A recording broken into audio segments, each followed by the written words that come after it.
Hello guys and girls, and welcome back to the racing line for round 6 of the Volkswagen Jetta Cup. We are at the halfway stage.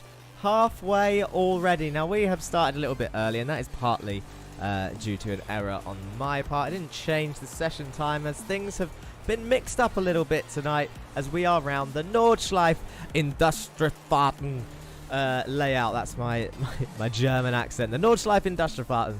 A very long track, as you can see, 20.6 kilometers of pure racing drivers heaven. It's the full sort of layout. We're not using the GP layouts. It's just the Nordschleife in the city of Nürburgring in Germany. Altitude 621 meters. It's pretty much on a mountain from what I can see in game. I've never been personally, but I know some of the drivers have definitely ventured out there in real life, which is great. So here we are, Nordschleife. Average lap, people. We're looking at, in this car, the lap times are around just over 8 minutes a lap, which is why things are getting changed up a little bit this weekend. It's Monday. This week, start of the week.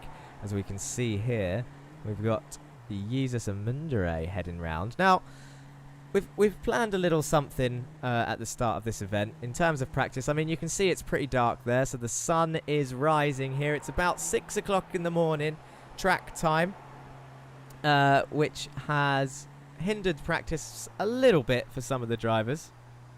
There's not really any lap times out there because practice had to be shortened today to 35 minutes instead of 50.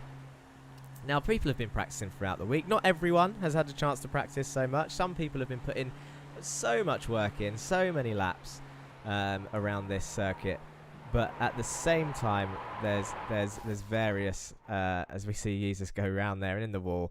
That's pretty safe. I mean, there's a bit of damage, but he can still make it round.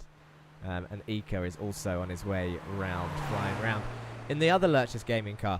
But yeah, this it's a dangerous track. You can see there's many corners, over 100 corners here. And yeah, we've planned a little something that let's see how it goes. I know a few of them are ready. Let's have a look at the track map, actually, because that will help me know where people are. We're waiting for Thomas Berlin as well, who's out there making his way round. Let's have a look at him. Thomas Berlin, where are you? There you are in the Masters of Torque car, making his way round, pushing, I'm sure. But, so, that brings me to my point, what we have planned. It's been a bit of a sad sort of start to the year for motorsport, I guess. We mentioned it around Lime Rock, where we lost one of the greatest commentators, really. In the common opinion, one of the greatest commentators, of Murray Walker. A good age though. He had a decent life, and obviously most famous for his commentary on Formula 1. But he obviously done many more things. But then not long after that, we lost another sort of. She's kind of a treasure of motorsport, actually. In the end, is Sabine Smith. She is otherwise known as the Queen of the Nürburgring, so we thought we would try something out here as we see these guys just heading round now. For those that don't know, Sabine was she was a very talented driver for a start. She was born in the city or the village that's in the middle of this circuit, so born and raised around the Nürburgring, and she knew it like the back of her hand. She had a race career herself and won many races. So she was a successful race driver, but I think her rise to a more sort of global audience was when she featured on Top Gear. And she's featured on Top Gear many times, and this includes the current presenters and the old presenters. And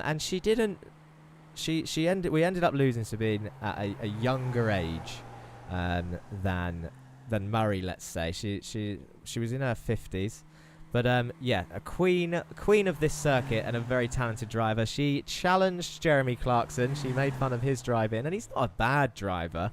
But to her, he was a bad driver in that famous sort of skit where they drove around the Nürburgring in a Jaguar, and she was like, she was just so happy and so confident as Thomas spins it round there. She said to him, "I can do that lap time. The lap time that he did in the Jag, she could do in a van." Was what she said. And do you know what? They invited her back and challenged her to do it. They did. It's Thomas Berlin just making his way around the final section now. Yeah, so challenged him to do the lap time in the van. 10-minute lap time in a Ford Transit van. She did 10 minutes 6, so she'd nearly made it. Tom going off track again. Can he hold it? Yeah. 10 minutes 6 in a Ford Transit van. These guys are in Jettas. Not much slower than a Transit van, I'm sure, with their diesel engines and front-wheel drive, but they are currently doing we've seen a lot of low 8-minute lap times. Don't forget to let me know, of course, if you're watching. I know I can see Esben in the chat. Good to see you supporting, sir. He's put his flags in there. He's not racing today, unfortunately, but he is, I'm sure, well, maybe he's doing a time trial or something, and we'll see him in there one day, but yeah, Esben supporting the stream and watching these guys all race as Thomas takes to the grass. Look at this. This is how we're going to pay our respects to both Murray but we've mentioned Murray before, so this really for today is for Sabine Smith. We've got all of the drivers who are on the grid today. Over 20, again, a decent turnout. All lined 3 by 3 in teams. And this is going to show the livery differences, actually. It's a nice shot of everyone's liveries. You can see there the 3. So this is in constructor's order. So you've got the 3 Pulsus boys at the top of this train. You've got the ORD boys behind, and then the Win It or Bin It team there on the 3rd row. And then the Masters of Torque team waiting for Thomas to just come round. We all ready, guys? Slot in. There he is. There's a bit of contact back there somewhere. And away they should be going any minute now. This is right at the end of the practice session. Away they go on a nice cruise down the back straight for Sabine Smith. This is... Do you know what? It took some organisation from them as they were all driving round.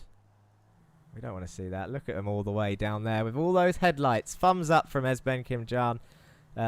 Thank you, sir. Look at them all cruising down. Let's have a look at the back of the grid.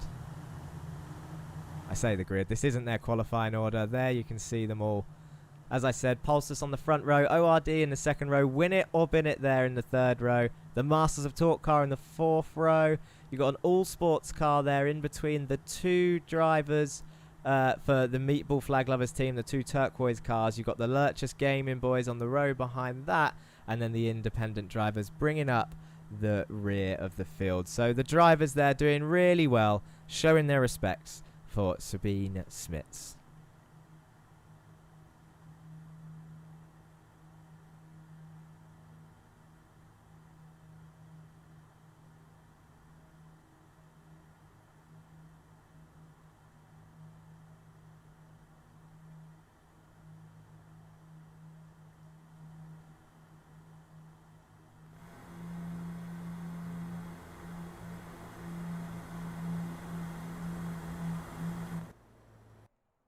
And good timing as well. A bit of silence there for both Murray and Sabine. And practice is now over. So as I was saying at the start of this stream, practice has been a weird one. Thank you for Gualcio. I'm just going to commit to that being your name. That's going to be great. It was a good, very good shot. Now, we don't want to see race info. We want to see the times. So as I was saying, the session times have changed a little bit for today. And that is mainly because it's the Nürburgring. Qualifying is usually 8 minutes long. A lap round here takes more than 8 minutes. So we've had to change things a little bit. And as I said, I forgot to move the time back as well. So we should have started 10 minutes later, but apologies to anyone who has had this in their schedule for their Monday night. I've had to start a little bit early because I forgot to change it 10 minutes back. So everything's moved forward 10 minutes, but it's not an issue. We're here. Jared Kaler's here. They're all on qualifying. Now, we've extended it. 8 minutes was qualifying. It's now 20 minutes. This is so... Remember, 8 minutes to get round. Just over. This is so that everybody can do an outlap. And they can take their time on their outlap. They can take up to... Well, effectively, they can take 10 to 11 minutes to do their outlap. But then they've got one chance. They've got 9 minutes after that to set a lap time. It's going to be tight for qualifying, and some people are questioning whether it's completely... Some people are questioning whether it's worth it to set a lap time, but I think it will be. This track is going to be notoriously difficult to overtake, but at the same time, there are 3 big slipstream zones. If I bring up that track map again, just to show where everyone is, you can see they're all on track now. We're currently 2 minutes into the session, so if anyone is still in the pits, they are... You could say they're safe. For sure, they will make it round still. Thomas Berlin looking like he's the last to come out the pits and start his outlap. Fairly spread out. Andy Fox is in a good position by the looks of it. He's got a nice big gap in front of him, so if anyone crashes up ahead, he should be fine and his quali lap won't be invalidated. But as I was saying, 3 main overtaking spots here. Now, that's kind of mind-boggling when you think about it, when there's over 100 corners. But the main reason for that is that consistency is key around this circuit, otherwise known as the green hell. Consistency meaning that you're either going to get claimed by another driver or the track itself, because it's a difficult one to master. Okay, so those 3 zones, we've actually just missed one as they've come around the fast section there. If I go and have a look for Thomas Berlin, I think he's about to enter overtaking zone 1. So you come around this fast right-hander, and then you've got a short, I say short, you've got a flat-out section here where slipstreaming is going to be strong, but you can see it's still windy, so it's going to be difficult to pass through here, but this is one of the chances that people will have or should be using if they want to get past someone who may be holding it up. You've then got this flat-out left. If anyone's side-by-side into this, that's danger zone, because the grass on the outside can be lethal as you enter this heavy braking zone into a sharp right-hander. Now, the next overtaking zone that I mentioned 3. Let's jump on board, actually, let's go on board with Ray Oliver. We haven't been on board with Ray for a while. If I can just see his name. There he is. Let's see if we can just get inside that car. There we go. So this is the other overtaking opportunity. Of course, they're not going to be overtaking in qualifying. That's pretty pointless. But they come downhill into this right-hander, which is a late apex right-hander, and then away they go. They are now going to be flat out. You can see the RO on the map in the top right. They're now flat out all the way, pretty much to that double hairpin section where the second red dot is on the right. It's a long flat out section, and slipstreaming is going to be really strong. This is more of an overtaking zone than the previously mentioned one. Anyone now coming out of the pits is not going to make it round for an out lap and a time lap, I reckon. It's 4 minutes in. But as I was saying, this flat out section, overtaking zone 2 to watch out for. The reason, hi Evathina, thank you for joining. The reason people shouldn't be overtaken in all the wiggly bits, let's call it, as I think it was Jake who mentioned it last time out as a technical term. They shouldn't be overtaken in the wiggly bits here, mainly because they will be losing time to the train. And that slipstream train is going to be oh so important. Really important. Sorry, I was distracted there by a comment that I cannot read because I do not speak any other languages other than English, unfortunately. But of course, people are more than welcome to have conversations in another language. This is the carousel. Let's get back on track. Ray Oliver coming around the carousel now. He's still got Stephen King in front of him. And two other drivers who I can't quite see up the road. I think that's Kieran Dempsey and possibly Jake Cranston, or is it Jeremy Agard? I'm not sure, but it's not that important. We're on board with Ray. So now we're into another wiggly bit. This is where people need to be patient, not making any moves. Just need to be nice and cautious through here. Remember, this is only qualifying, so we won't be seeing people pass anyway. It's all about the lap time. And this, as I was saying, the track is huge. They're all still on their out lap. This is not a timed lap that they're doing. So they're all staying in a train, and we're going to see who gets smart. That is a Masters of Torque car up ahead. We're approaching the overtaking zone number 3 now, and it's going to be interesting. That's Jeremy Agard, number 13 up ahead. It's going to be interesting to see if anyone tries passing now on the overtaking zone 3.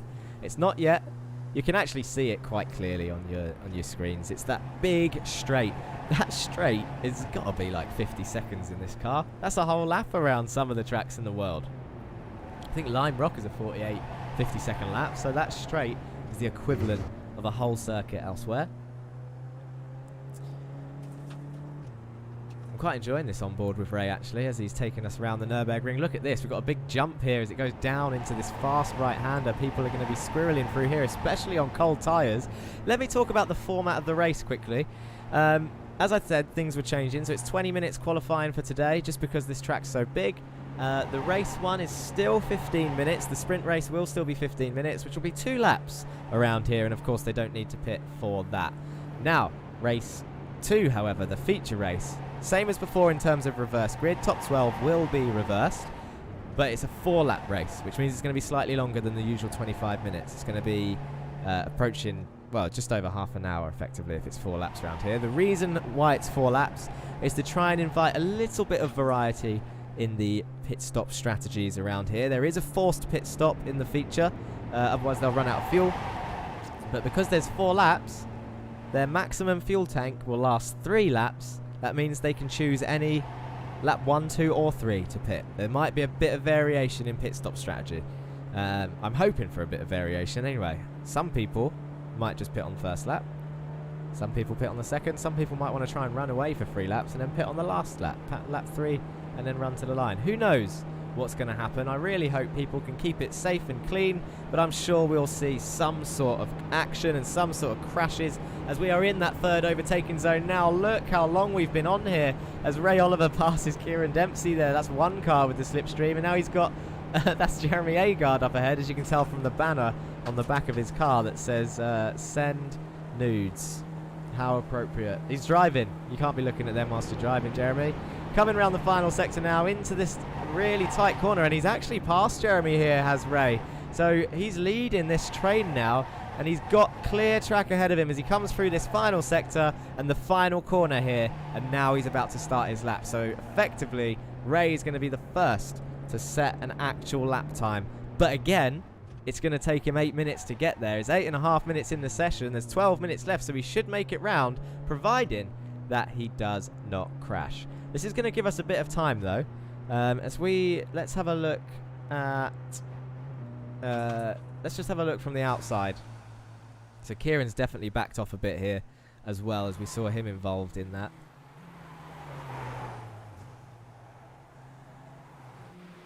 The ORD boys are nice and close together again. This is Dan Thornton we're focusing on in the 74 car. So these three perhaps trying to use Slipstream together. Tyne has commented and said he's messed up already in qualifying. Let's have a look and see. I'll tell you what, let's try and find it, shall we? I can see quite a few actually.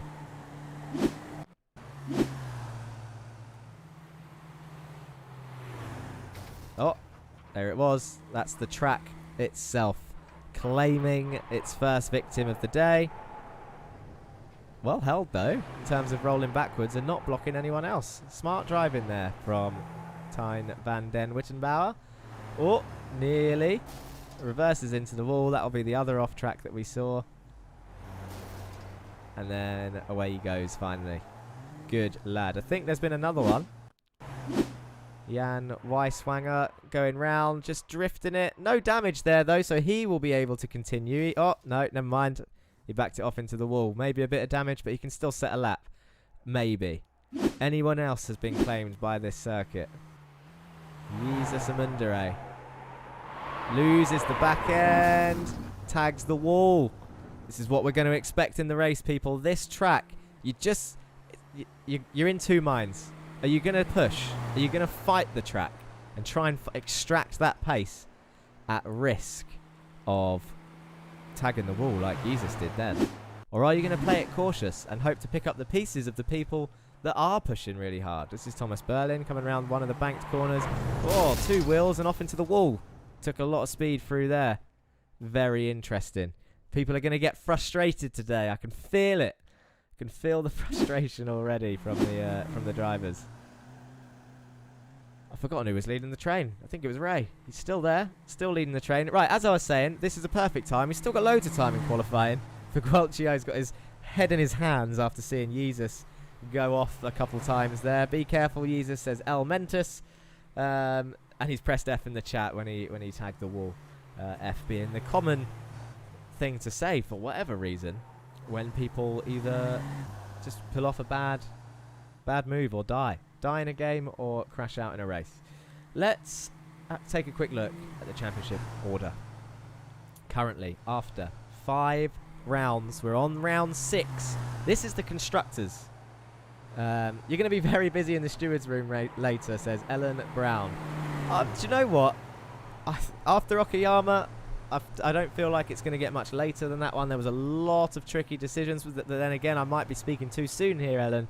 But I'm hoping that it's going to be mainly the track's fault rather than the driver's fault this time. I like my 2 wheels, says Paddy 008. That's Thomas Berlin, who was driving out there, but he knows that he's cost himself a qualifying lap now. So we'll see where he ends up qualifying. Of course, anyone who invalidates their lap from this point won't have a lap time. So although loads of people are still on a hot lap, people still might not be setting an actual lap. You can see some sectors below. Everyone's setting greens. I'm trying to see if there's any purple sectors out there. Jake Cranston, purple sector 1, purple sector 3. Stephen King, purple sector 4. Jeremy Agar, well, it's tough because it's only 1 lap. Of course there's going to be purples all over the place. Jesus today only wants to finish the race, says Rackham. I'm happy at the back, says Paddy, and it will be a success for me. Well, it will be a success for Jesus if he manages to finish this race. That's a good way of looking at it, and actually the smartest way of looking at it for this track, because you need to make it to the end. Anyway, Pulsus, 532 points. Less than 100 points behind is ORD, who are closing that gap. Win it or bin it, 390 points.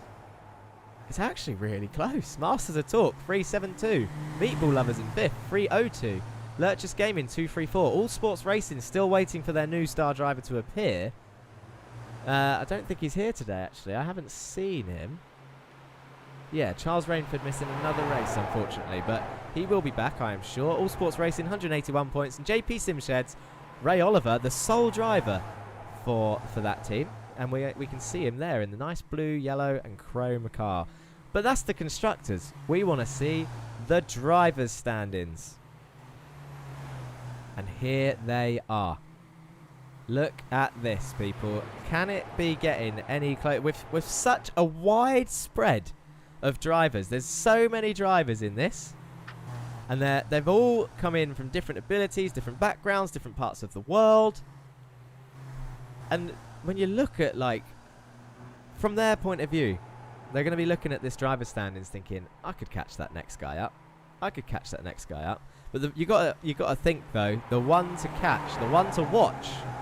Now probably many people's favourite for the championship at this halfway stage, but we know anything can happen. Jake Cranston set 4. Oh, he's set quite a few purple sectors at the moment. Might be worth having a look to where he is. Yeah, Jake Cranston, one to watch. He's leading the championship, 277 points, with Stephen King behind in 234. However, Stephen has missed a round, so one of his drop rounds has already been taken, whereas Jake, maybe not. Depends how he does for the rest of the season. Ryan Smith has jumped up to 3rd with 198 points. Just 2 points behind, though, the dark horse of Donny Alpha Henriksen, who's consistently finding himself up there at the top end of the results.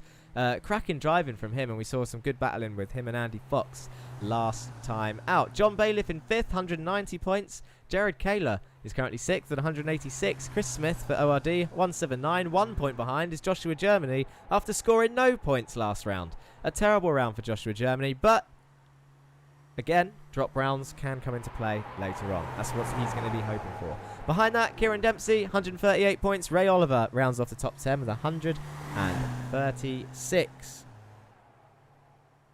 Evening, Jack. That's me. Good evening. Thank you for joining. Morgan Burkhardt. Oh, I said Charles Rainford is not here, but he's still up there. Look, Morgan Burkhardt is currently P11 for All Sports Racing, 133 points. 1 point behind is Charles Rainford with 132 points. Jeremy Agard, 122 points. Henry Morse, 120. Andy Fox, Ika Lequay, Jesus Mundre, and Martin Wallace round off the top 18 so far in the championship. Let's go to the next page, please. Dan Thornton enters the top 20, 19th place. Sebastian Holmichael rounding off the top 20 with 55 points. Oliver Teglus and Jan Weiswanger with 54 points each. Peter Jones, 23rd with 51 points, only 3 points behind the 2 guys ahead of him. Orlando Herald, 48. Esben Kim Jan there with 1 point scoring round to his name is up into 25th with 32 points. Thomas Berlin, 31 points. Christian Ribeiro, 27. And Tyne van den Wittenbauer with 22 points down there in 28th. And then at the bottom, Jack Lewin, after 1 round, 12 points. And then Sam Tully, 0 points so far. Again, after 1 round. Nicola, looks like... Oh, now you are talking actual corner names, Nicola. And this is... You're going to make my job difficult here if I try and pronounce these. For anyone that's watching on YouTube, we'll be able to see those comments. Do you know what? Let's give it a go.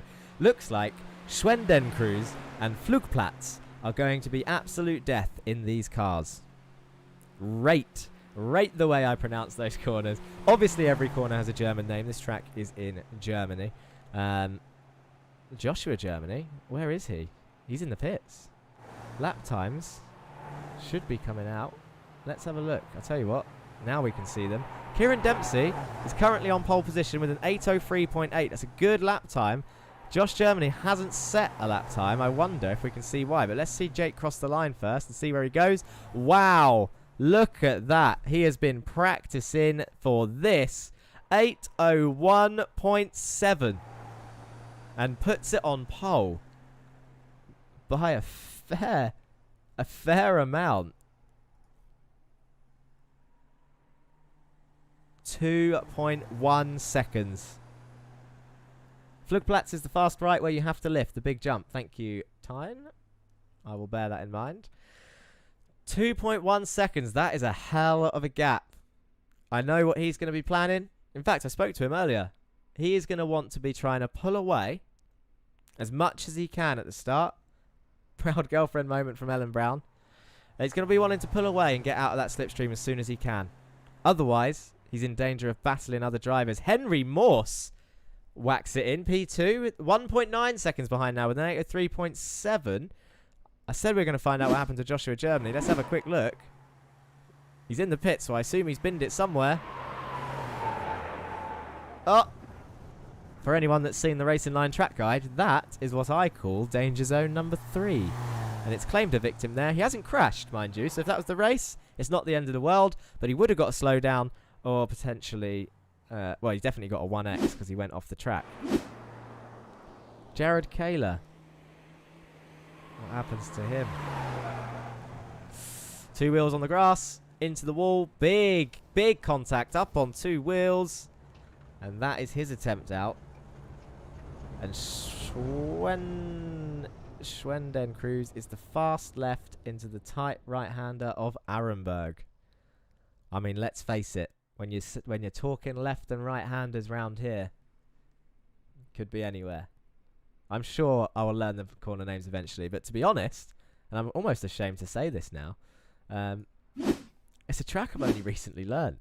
It's on all the racing games in the world. 10 seconds left of qualifying, by the way. It's looking like this is going to be our order, which we will run through in a second. And you can see this is the biggest divide. As I said, the biggest divide between all our drivers that we've seen all season. But with so many corners, it's understandable, of course. Put the line off. I have actually. You'll be pleased to know I've turned the racing line off for the Nürburgring now. I have learnt where I'm going. It's just to consistently do those lap times now is still a struggle for me. But yeah, all racing games this track is on, and it's only taken me till now to actually learn where I'm going. We need to go through the grid. Not from there. We want to see from the top. There we go.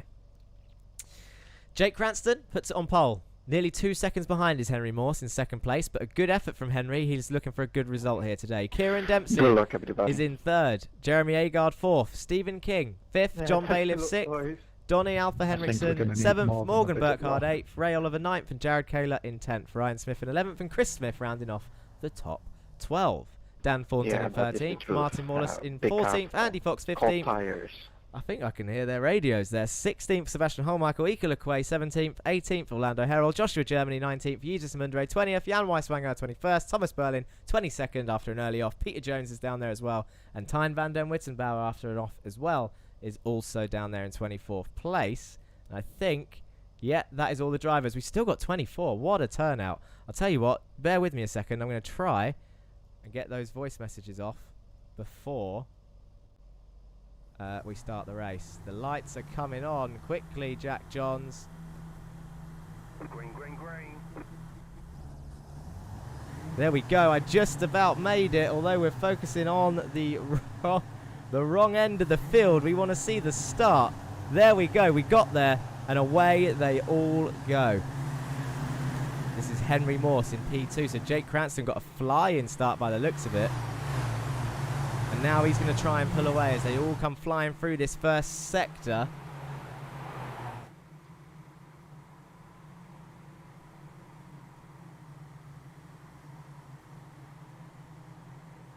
Lots of great racing to be had at the Nürburgring this coming week. Can't wait to race in it. A few different vehicles, including the Ferrari 488, says Andy Biz. Love your track videos. Thank you, Andy.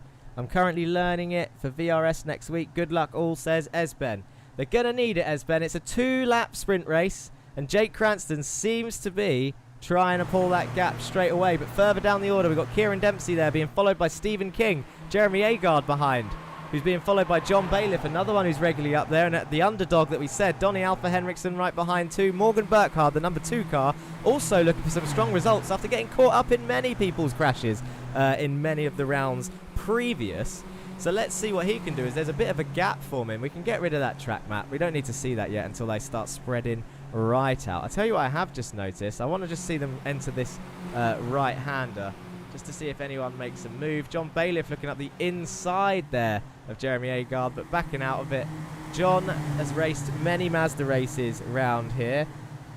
Is Jesus still alive? I mean, it looks like it. I can't see any issues, but it does look like Ika might have had an issue at the start, but it might just be my timing system. But we will have a look at that now. Ika Lequay. Here he is. Oh no, did Orlando Herald get a jump start there as well? That's going to be unfortunate if he did. A drive-through is going to absolutely murder his results. I'll tell you what else I've just seen. I don't know why it said he could crash because he didn't. But Christopher Smith has got an off-track. Let's see here. Was it a big one? Oh, he's round and in the wall. It's Christopher Smith, but he doesn't collect anyone else, importantly. But his sprint race, you've got to say, potentially on lap 1 as Jan Weiswanger joins him and comes around and hits him there. Christopher Smith. I wonder who's going to have the most damage. Look at that little flick spin from Chris. Good effort. And away he goes. He's still in the race. It looks like, though, Jan. Oh, dear. Has he got a blown engine? Jan Weiswanger up ahead. Yeah, that's going to be his race over, I think. That would have been contact from the wall.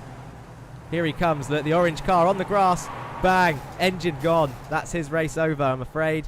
Chris Smith, though, still in the race. He now passes Jan Weiswanger back, understandably. I mean, look at that smoke. Love the stream, says Peter Holmes Music. Thank you, Peter. There he goes. Chris makes that move nice and easy. Back at the front end. Let's see what's happening. Jesus is still alive. Nicola, I missed it, I'm afraid, when you said about Schwenden Cruise, the corner. I'm sure I will notice it. Keep trying, and I'll try and notice when you mean in this race. Now, I'll tell you what I really wanted for this. I'll tell you what I want. What I really, really want is what I wanted for this was to see as many people as possible survive, and it's what we all want to see, because this track, as I said, it's really dangerous. It's over 100 corners, and it's just so intense for these drivers. I really want to see as many drivers as possible, as we can see a lovely shot of a tree there.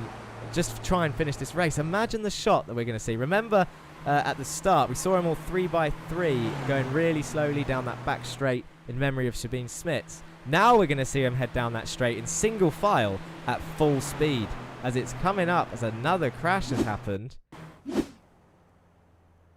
I think this is just going to be Jan pulling over, to be honest, because he had a blown engine. And Chris is also pulling over. So both of them putting it away. Jeremy Agard's gone off track. I wonder.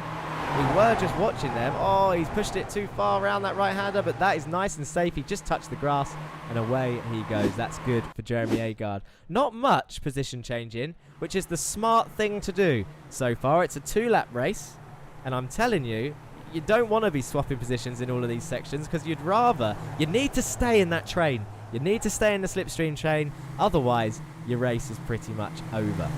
But you can see the order on your screens. There's no, I don't know why it's still showing best lap times. Let's fix that. There you can see the intervals. So, tenths between everyone. There's a little bit of a gap between Ryan and Dan, 1 second, and then Andy Fox actually that's probably the biggest gap on track there. You just saw the cars up the road. So Andy Fox heading the second train that's forming. He's got Martin Wallace for company behind him, and Ika Lequay there in 15th place. So he's actually having a good race. I hope he didn't jump the start at the beginning, because he needs these points. Joshua Germany's right behind him too. So he is still in this race. Invalidated his lap time, did Joshua Germany, as did many of the people starting at the back. And if they finish in P12, remember, that's what these boys are going to be aiming for, is 12th place. If they finish in P12, they'll be starting on pole in the next race. And that next race is 4 laps long instead of 2. We're still on the first lap here. Morgan Burkhard has told me that he's gone off track. Pushed it too far on the exit. Big old slide. Gets it back on. Pulls in front of Jared. No problem. Well held there. Oh, and look at Alpha Henriksen right out there on the exit there. Andy Fox has had a bit of an excursion as well. Let's see what's happened to him. Has he just drifted it round this right-hander? Or got the throttle on too early? Same as Alpha Henriksen, look. Uses all the track and more. Brave. But at least there's a little bit of runoff there. You don't want to be doing that when there's a wall on the outside, that's for sure. In terms of position changes, as I said, there is not many. I'll tell you what though, actually, just before I go into the position changes, Henry Morse is not letting Jake get away. 7 tenths the gap, and Henry is looking for some proper good results. I mean, he's had a few mares recently, And he enjoys himself, does Henry? He likes these races. Well, most of them actually are enjoying these races, and I would hope so too. YouTube Corner says Figuelcio. Ah, I have heard that name before, YouTube Corner, and that's because so many people go off and so many people film it and post it on YouTube. Jared Kaler's had an off. Did we see that? Oh, Morgan Burkhardt had an issue. I wonder if that was another off just caused by himself. Let's have a look. He's going to do the two-wheel thing that we saw Thomas do, isn't he? He's bounced off the curb, up he goes and into the wall, and through goes Jared Kaler, and Ray Oliver, who actually gets a pass on Jared as well, and Ryan Smith slots through as well. So Morgan needs to try and keep it on track, as Stephen King is just... It's saying that Stephen King has just made a move on Kieran Dempsey. Is it a nice easy move on the straight? They are on that straight. He's still side by side though. The move's not done as they enter the final twisty section. Oh, that was tight. I'm glad Kieran lifted out of that because we don't want to see people racing into this section, because now it's up to Stephen King to chase down the lead two, who are only up the road, and Henry Morse is right there. He's still sat behind him. Remember, this first race is a 2-lap race. So we're now on, it feels weird to say it already, we're now on the final lap. Believe it or not. We've done 1 lap, we're 8 minutes in, and now we're on the final lap with 8 minutes to go effectively. The timer won't just run out or cut the race, I hope. iRacing doesn't do that. I'm pretty sure it doesn't. It will let them cross the line. But Henry really not letting Jake get away with this. You've got to say he's in the right position. Orlando Herald does come into the pits. We saw him jump the start, the number 421 All Sports car, and it was only slight as well. It's so unfortunate. The game gives you that drive through, and it's going to be really harsh. I think it's like 40 seconds lost. He might just pull over and end his race there. We said earlier, someone said earlier about Jesus just wanting to finish this 2-lap race. He is on track for finishing. He's in 20th place, and he's got Peter Jones for company just up ahead, with Tyne van den Wittenbauer also just up the road, with Sebastian Hallmichael ahead of him, and Joshua Germany ahead of him, chasing down Ika Lequay. I tell you what, Andy Fox is looking extremely close for that reverse pole again. He's got Morgan Burkhardt up the road, who might have a little bit of damage, as we saw him go off. He had a bit of an issue, didn't he? Pushed it too hard around that mini carousel corner. I'm not sure on the name of that, if any of you want to look that up. But we saw Thomas Berlin do it in qualifying. He went up on 2 wheels and out into the wall, and you've got to say it was similar for Morgan, except he clipped the inside curve instead of going over the brow of that cambered corner. I'll see if I can find an onboard shot of someone going through that corner in a bit. For that, though, I'm going to need to see where everyone is. It's too early for that. It's at the later part of the lap. If I don't do it this race, I'll try and do it next race. You guys can, and girls can, remind me. But yeah, Andy Fox chasing down reverse grid pole. Dan Thornton, he's doing all right, isn't he? He's up there in 11th place, the number 74 car. He is the head of this train, so he's under pressure. And you got to say, those main straights, they're the danger zones for passing, because it's just slipstream heaven. Ryan Smith here is chasing down Ray Oliver and Jared Kaler. Ray's gone off. Oh, this is what I call danger zone number 1. And he holds it. Jared Kaler was looking to gain a position there. He didn't quite get it done. Ray holds it nicely, and he keeps that position. He's up in P8 at the moment, is Ray Oliver. I kept saying I was going to do positions. 73 turns, 33 left, and 40 right. And of course, there is the addition of the GP layout. We're not using that today. Oh, I was just talking about Dan, and I think he's gone off track. Let's see how big it was. Right-hander onto the grass. Oh, he's got to get it stopped for the next corner. Can he? Yes, he gets it turned in. Not too much of an issue for Dan. Well done for not going in the wall. That's what we want. This is Jake Cranston and Henry Morse. Yeah, there's the GP layout as an addition, which is actually linked to this circuit. So that makes it, I think, I'm sure I read somewhere, it was over 100 and something corners with the GP layout included. The GP layout itself would have about 20, 23. Something around that area, I think. Anyway, oh, Alpha Henriksen. Oh, bit of a, I think some people call that a boop or an oopsies moment. They're in the wall, Alpha Henriksen, but not too bad. But that is Ray Oliver, Jared Kaler, and Ryan Smith behind. They would have just seen that and know that he's vulnerable. Jesus Amundere has just passed Peter Jones for P19. Where's he done this? It wasn't on a straight section, I don't think. It's down the hill. Oh, Peter Jones having a little bit of a blinky moment there, though.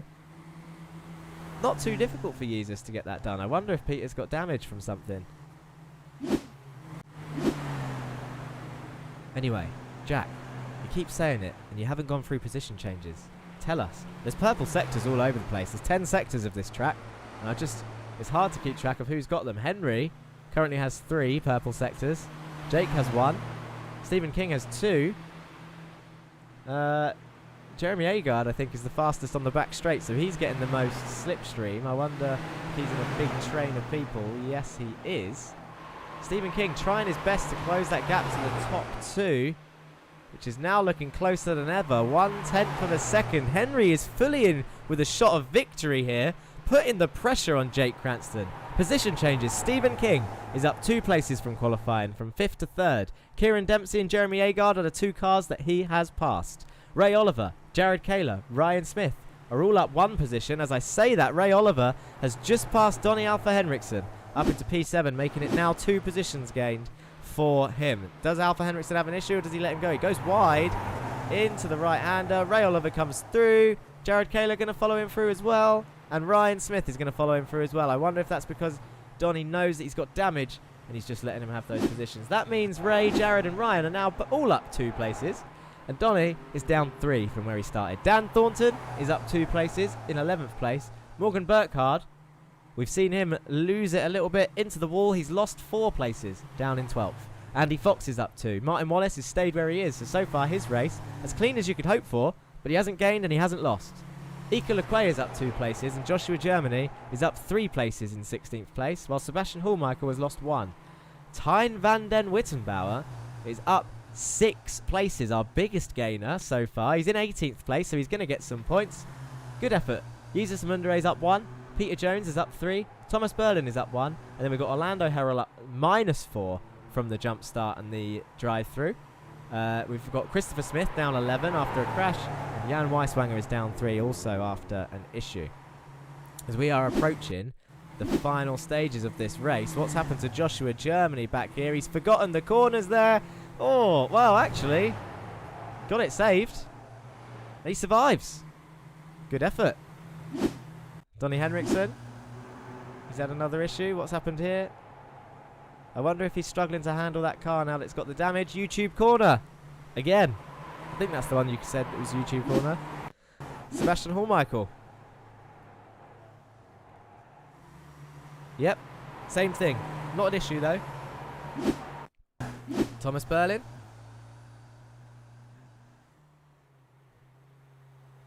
Ooh, he's carried some speed through there. These are little off tracks, though. This is good. People are surviving. Uh-oh. What's happened here? Jake, here. I'll tell you what's happened here, because that's not an overtaking spot. Jake has lifted off and has let Henry past. And that is purely because they have entered the final straight. Is this going to pay off? I'll tell you who's entered this battle, though. It's Stephen King. Look at this. Oh, my voice is cracking. I don't even know what camera to look at. Henry Morse now slots back behind Jake Cranston. We're down the final straight. This is the last lap, people. Oh, hold on to your hats. Stephen King's in the slipstream. He's going to push Henry along. He's going to give him the bunt draft. The 2 teammates of Pulsus Esports coming down the back straight now. Jake Cranston, who's led the race from start to finish. This is the final lap, the final straight. And Henry Morse, helped out by Stephen King. They've both passed him. Is this going to be another Pulsus 1-2 as they enter the final braking zone? They're flying through the final chicane. Here they go. Henry Morse comes into the braking zone, gets it turned in, bounces over the curb. In they go to the left-hander. Jake's going to look up the inside. That's a risk. He has to back out of it and across the line. Henry Morse takes the win. Stephen King takes P2. And Jake Cranston under pressure from Kieran at the end for 4th place. What a finish. Now, oh my God. So Jake, yeah, you've got to say, he was you're a sitting duck on that straight. And he was in a position where he couldn't have done anything else. So he backed out before they got to the straight. He let Henry Morse take the lead. The problem that's happened here, and they probably just thought about it, thought Stephen King was too far back. It was about a 2-second gap back to Stephen. But that backing off and waiting for Henry to come through has allowed the rest of the train to close them right up at the end. Enough to get within slipstream of the lead too. Jake had just let Henry pass so that he could get slipstream from Henry down the back straight and pass him and keep the win. Stephen King enters the fray, gets in the slipstream of Henry Morse, and smartly, we've seen how consistent Stephen is, he didn't go for the win there. He fully drove into the back of Henry nicely, pushed him along, helped him get past, and in the end, it was a win-win for Pulsar Esports as they both ended up coming through to take first and second, with Jake Cranston trying to get back P2 at the end. Nearly, very nearly came into contact with Stephen King there. That was impressive stuff. That really was. I enjoyed that. Fantastic end there. Jesus, I cannot do another one. That was intense, says Jerry. Good luck getting through all the corners, says Ben. Great finish to start the day. And then we've got a few people on Twitch saying that the race ended up kicking them out, but that would be due. I wonder where that started happening, because it would have been due to the fact that we'd gone over the 15-minute mark.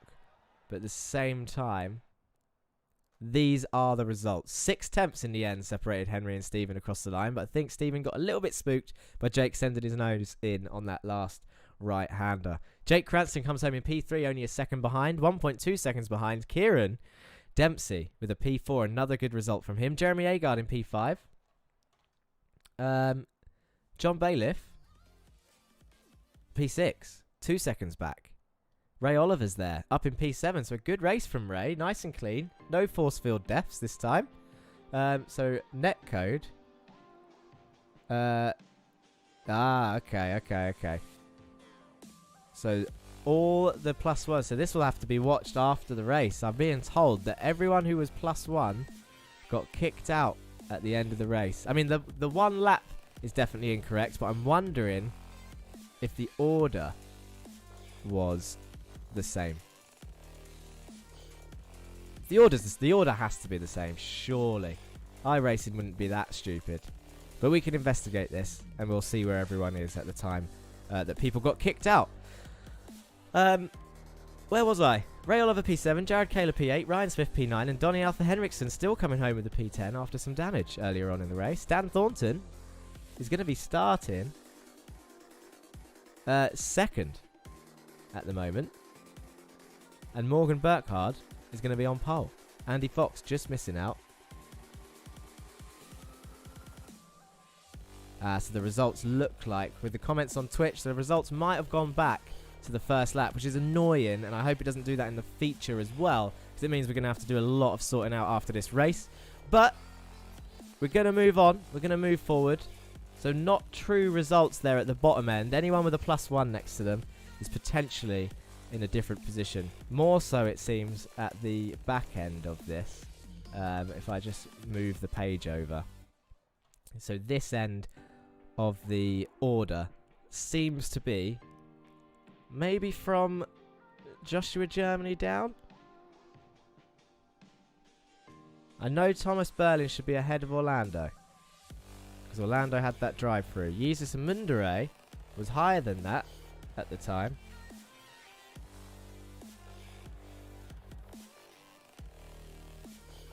This is going to be impossible for me to work out and sort out on the fly, so we're going to have to move on. In terms of interviews, we've got time for one. In fact, we can just speak to the drivers. We can talk to a driver and see if they know what's going on, because they'll be in chat talking about what's happening. Tyne's saying it's fine, which means he's probably gained a position or two with the results in the end. But let's have a look and drag someone in. Who should we talk to? It's got to be Henry. We have to talk to Henry. Let's bring him in. It's your sprint race winner. P12 in the feature start. Henry Morse, we've got a bit of confusion here at the end, which maybe you could shine a light on if you've been listening to the race chat. But let's not take away from your brilliant last lap win, actually, Henry. Pulsus Esports, and you waited. It looked like to me, and I'm sure you can confirm, Jake let you pass there at the end to get some slipstream, but it didn't quite work out. Is that the situation? Yeah, I think he was expecting me to just voluntarily tow him down the back straight past me, but that's not how I wanted to play the game. And as soon as we were coming onto the back straight, I said, oh, well, Steve won the race. Simple as that. Because he wasn't that far behind us, and we were practically coasting onto the back straight. So, oh, Steve won the race. But I ended up getting a decent run off Jake, and Steve helped me by him, and it was great. It was a great 1-2 for the team, completely based on, teamwork and strategy, and not really on pace. But that was great. That was a great race.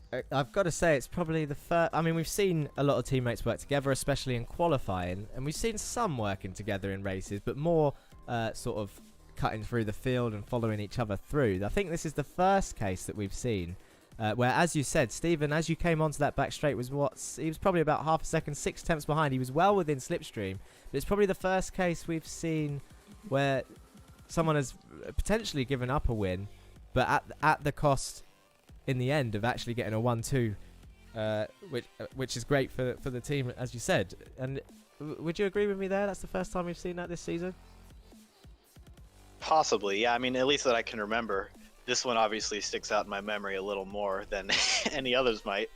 But yeah, absolutely, really, really pleased with how that ended up going. And it was pretty funny too, because Jake probably would have gotten first or second if he didn't do that. But then luckily, Steve was there to save the day. Yeah, but at the same time, we saw Jake lead the whole race at Okayama and then ended up finishing 6th with an incident on the last lap.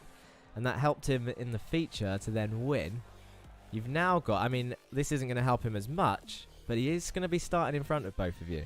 Can you do the same thing? Does it matter too much around here, effectively?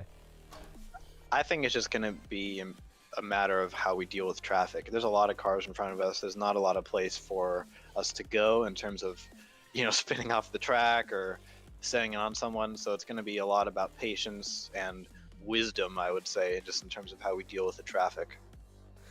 Okay. So I'm going to let you go, actually, Henry. Thank you for talking with us. Congrats on the win again. And we hope to see, well, everyone do well in the next race. But 4 laps next up, so good luck with the next race. Thank you. Henry Morse there, our sprint race winner.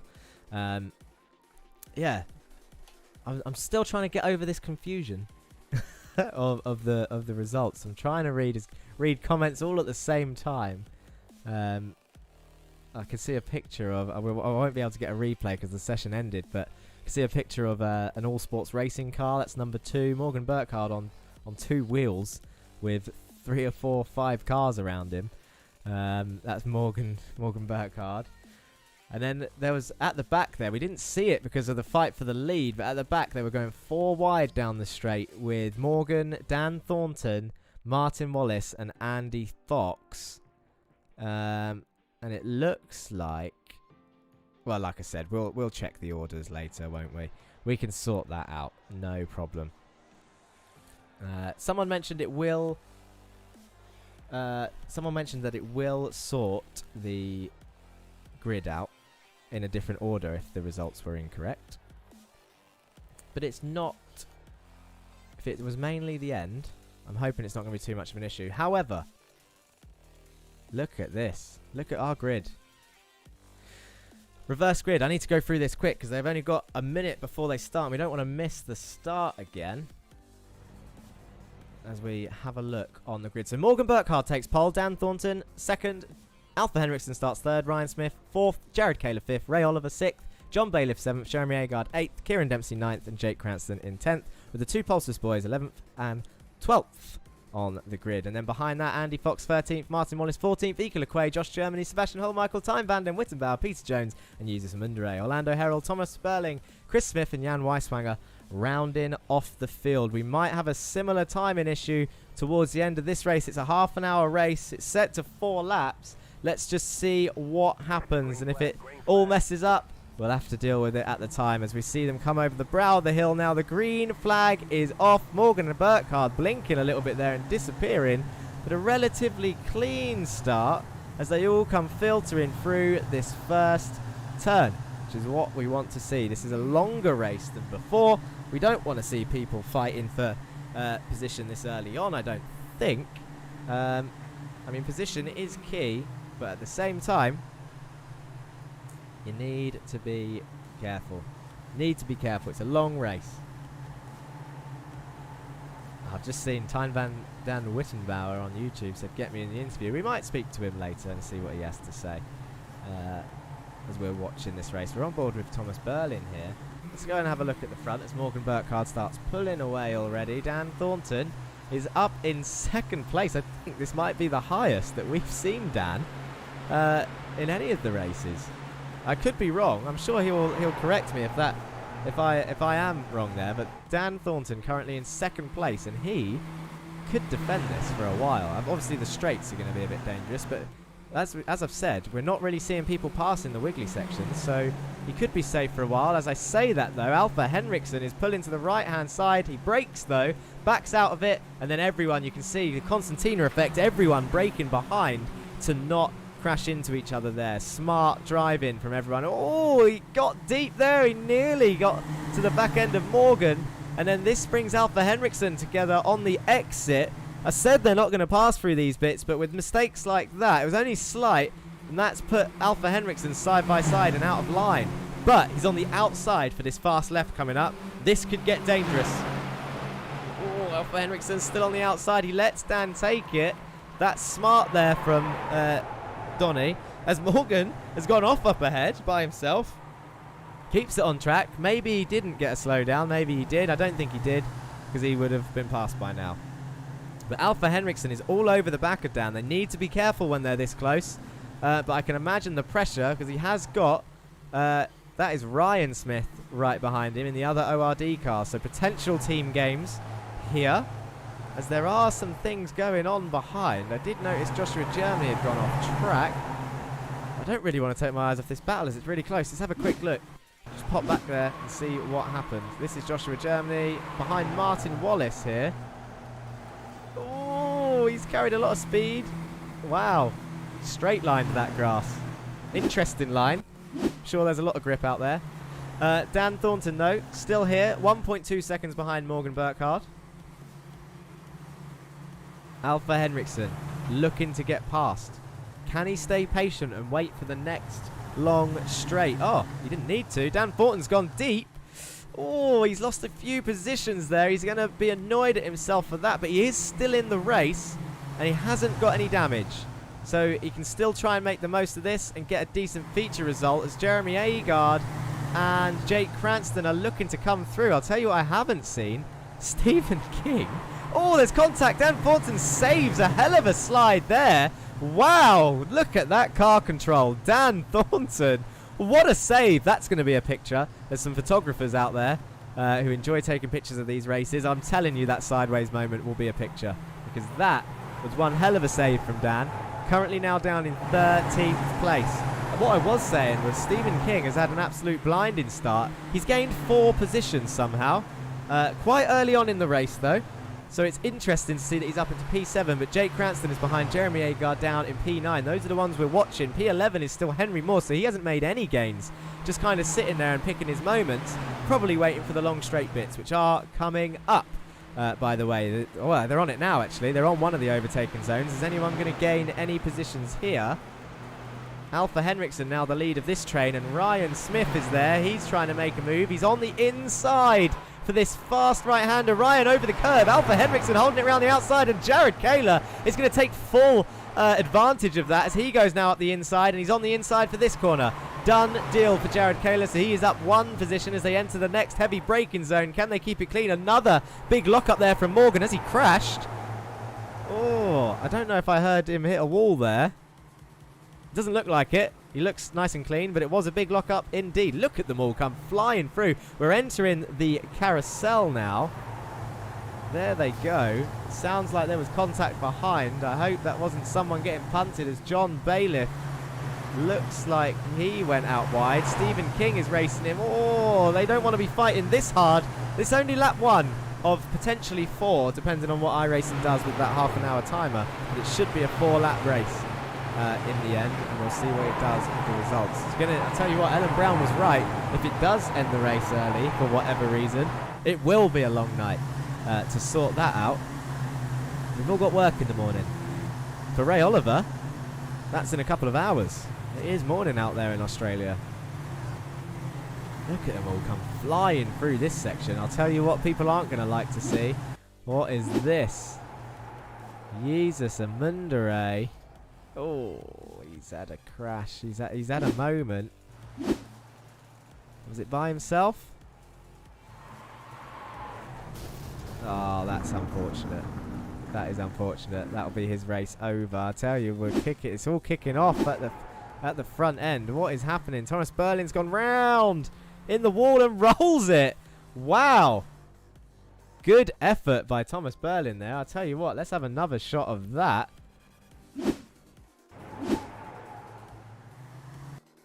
So he comes round, he's on the grass. He's still pointing to the right-hand side. Big shunt into the wall. And over he goes. Send help, it says on the back of his car. It could not be more accurate at that stage. And then the tree gets in the way. Thomas Berlin out of this race, unfortunately for him. Henry Morse has gone off track apparently somewhere.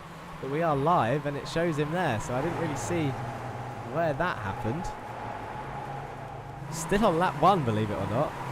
No, Jesus, no. Yeah, Paddy confirming that he is out. Dan Thornton sounds like he's had a bit of contact as one of the Pulsar cars. No, that's Stephen King. He's gone up wide on the carousel. Oh, no, no, no. He's going to be annoyed at himself. He's going to be very annoyed at himself. I wonder if... I didn't see Kieran behind him. It didn't look too close. I said Dan Thornton had an issue. Oh, that looked like it started well early. Big slide through there, held it onto the grass, can't get it saved, into the wall, bounces across the curve, into the next wall. Big shunt for Dan Thornton. Many accidents are happening here on the feature race. Sebastian Hallmichael's had a bit of an issue as well. Oh, contact there with that's Tyne van den Wittenbauer. Into the carousel they go, and round the outside, same as Stephen King. Doesn't hit the wall as hard. And loses a few positions there. Oh, Ellen, you've jinxed it. You have jinxed it.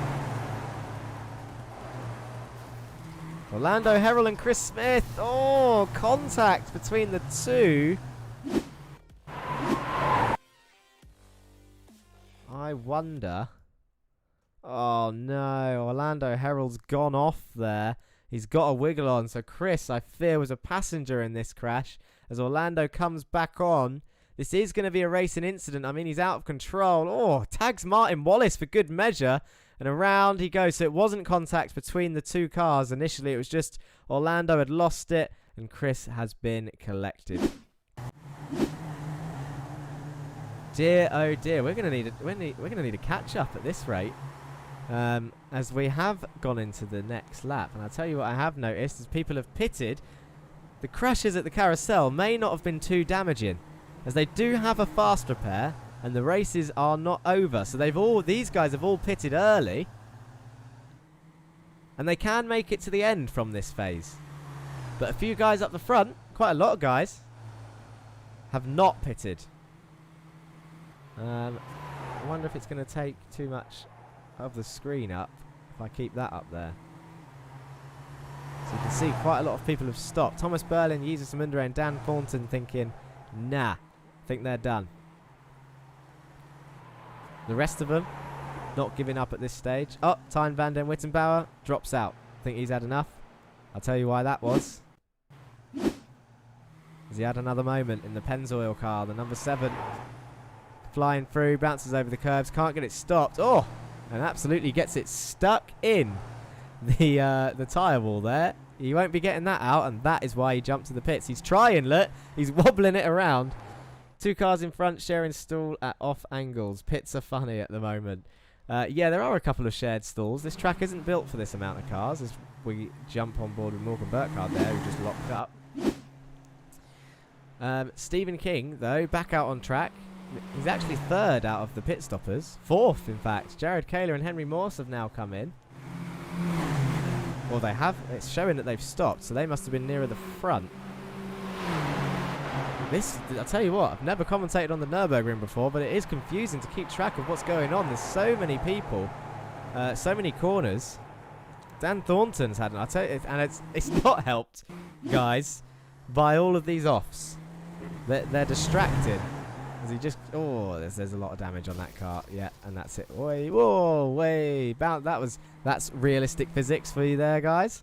As Dan Thornton's car takes a bit of a takeoff moment into that Armco barrier. First it was the high definition birds of Okayama, and now it's the floaty car of Dan Thornton. Henry Morse going up the inside of Jan Weiswanger there for P10. Next up the road for Henry is Joshua Germany. I do not remember seeing Henry or Jared pit.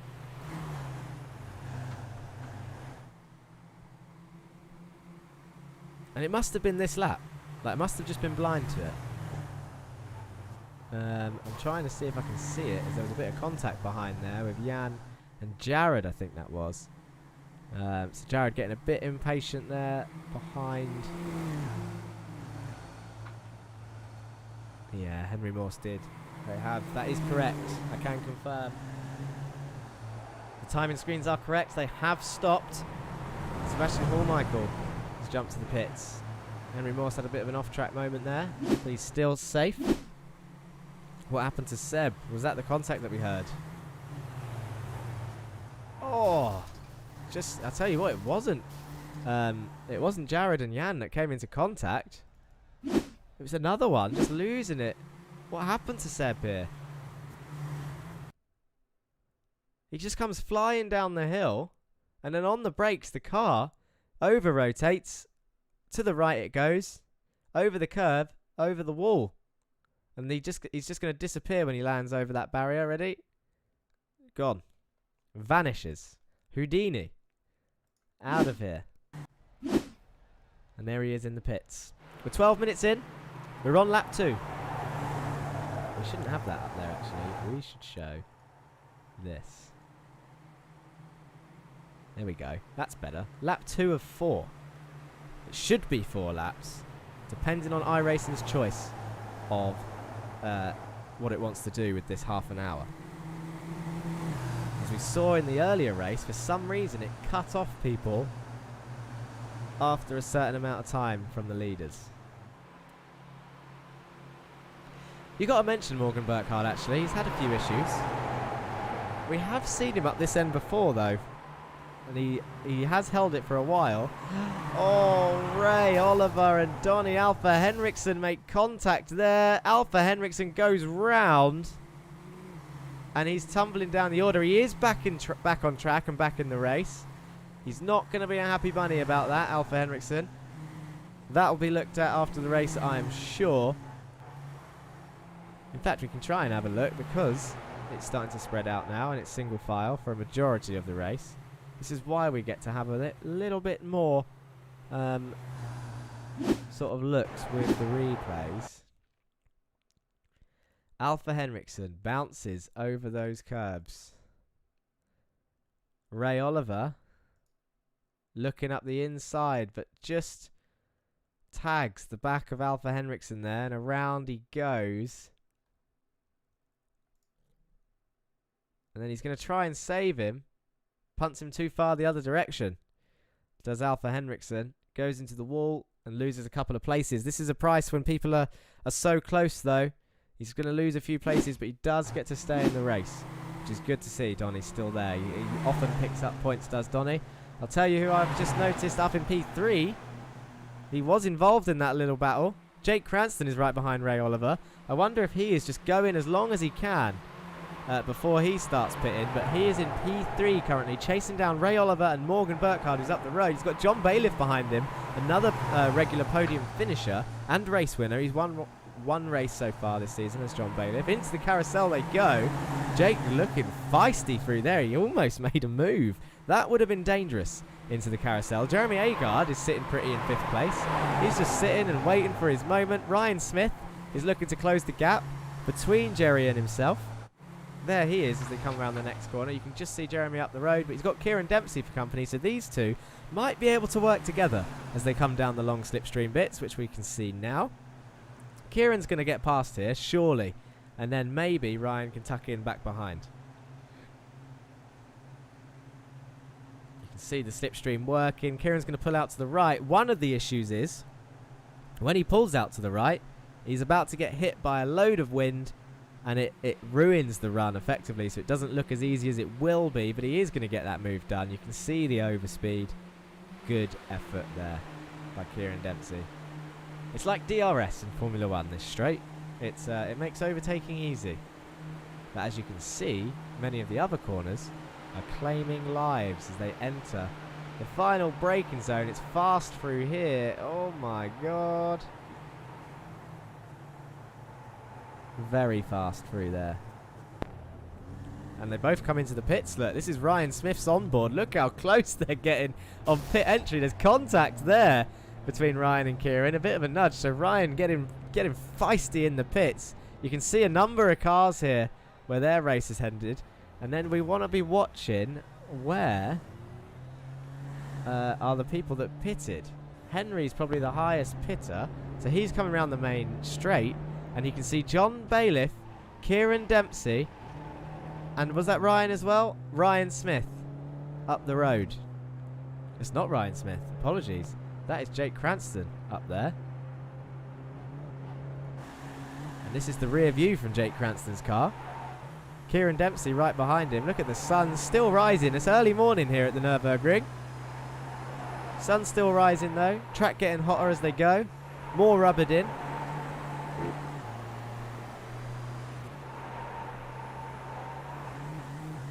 Ray Oliver has passed Morgan, by the way.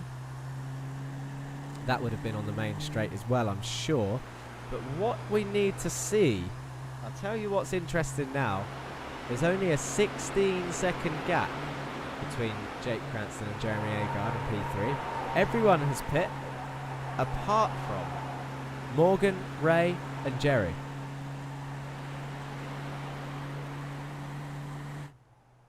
Morgan's actually just got back past Ray Oliver there on the first flat-out section that we mentioned earlier. They don't want to fight too hard, these boys. I'm not sure how long a pit stop is here. I think I can tell you. I can tell you. So we've got a few varying times out there. The shortest pit stop I see is Kieran Dempsey. Only 5 seconds he was stationary for. I wonder if that is an accident. Has he unticked fuel too early? Because everyone else is around the 8-9 second mark, with a few people in the 10s and 12 seconds for their pit stops. The total pit lane time, though, for reference, based on everybody, is looking to be around the 23 second mark. So you've got to say, once Morgan, Ray and Jerry come in, Jake Cranston is going to take the lead of this feature once again. He's currently in the lead. Stephen King, we've got to say, was probably one of the closest to fight him. And he is down in 14th place after going wide at the carousel and into the wall. He's not the only one. We've seen loads of people today. In this feature especially, it's always the feature when double points are on offer. We've seen loads of people just push it too hard. They make mistakes. For example, well held by Jesus Mundere, but a mistake nonetheless. Onto the grass, swings it round, carries on with his race though. Currently in P22 is Jesus, looking to chase down Sebastian Hohlmeier and Thomas Berlin, taking the last 2 points available on offer today at the moment in 20th place. We're on lap 3 of 4. Again, we've had a bit of a timing issue. Yep, it's over, says Tyne van den Wittenbauer. He's down there in 24th. It was a good effort from anyone that's taken part in this round. The drivers get 2 drop rounds in the season. There's 12 rounds in total. 2 drop rounds won't be counted. They're worst rounds, obviously. And do you know what? I genuinely thought... I mean, I'm glad that people showed up because it means that they want to see where they would have finished. But I thought a lot of people were going to take this as a drop round purely because of the challenge of the circuit. But nothing. The 24 drivers that have been out on track today, nothing has stopped them. Not this time. No way. This track is a hell of a circuit. It's on the Simlab Production Car Challenge calendar next week. And someone mentioned it in chat earlier, actually. Ferraris as well. But the Ferraris having a little bit of the GP layout.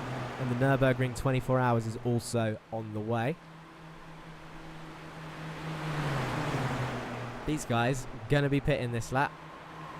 The gap is actually closed. Jake Cranston now within the 15-second bracket.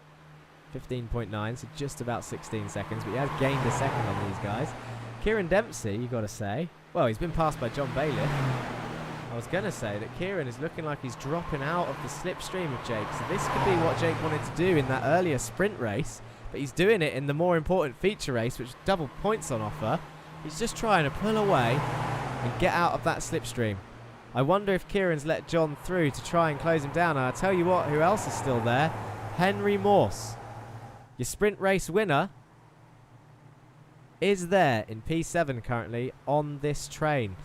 Oh, they don't want to be fighting through here. Henry's backed out of that smartly because if you're on the outside of the carousel, we've seen Stephen King, we've seen Sebastian Hallmichael, we've seen many people try it. You lose seconds around the outside of there and you need to minimize it. You need to minimize it. Thomas Berlin is in the chat. We're going to have a look why. Oh, it's similar to, again. We've seen someone else do that earlier. It's such a tricky circuit. Really challenging these people. Ray Oliver. He's gone off track. Was this a small one? Ooh, lucky boy. Look at that. Really testing their rally driving skills also today. Thomas Berlin says he blames it on his new pedals. He did get some new pedals recently. That wasn't a lie. Joshua Germany, we haven't seen his name pop up for a while. He was staying consistent. He's got Stephen King for company. Ooh, round he goes, bounces over the curves. Quick little nudge at the barrier. Carries on. I don't think he'll be too annoyed at that. He's still in the race. He's in P15. He's going to get some points. And after a pointless round last week, what more could you ask for? I'll tell you what I could ask for. Clearer rules on iRacing hosted sessions so that this doesn't happen again in terms of results.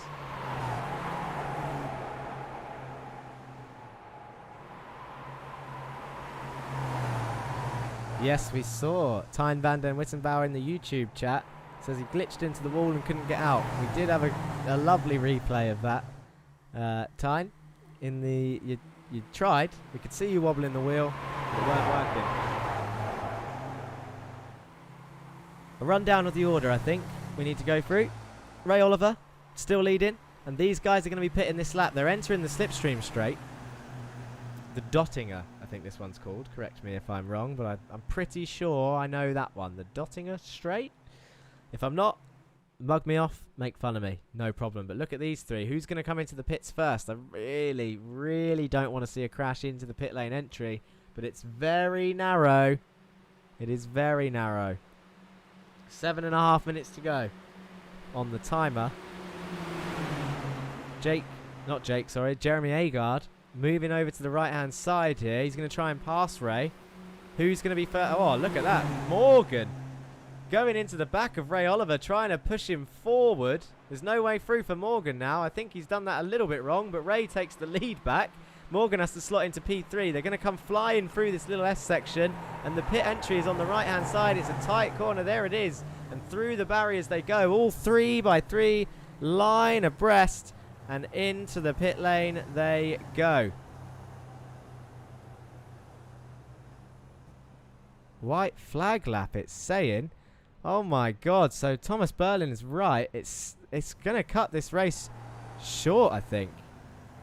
Is Jake Cranston going to cross the line? No. Oh, white flag lap now that they've entered lap 4. I'm being an idiot. But might not get to the end in terms of the shortened time. And look at that. Whoa. John Bailiff is going to come out ahead of Morgan Burkhardt and Ray Oliver.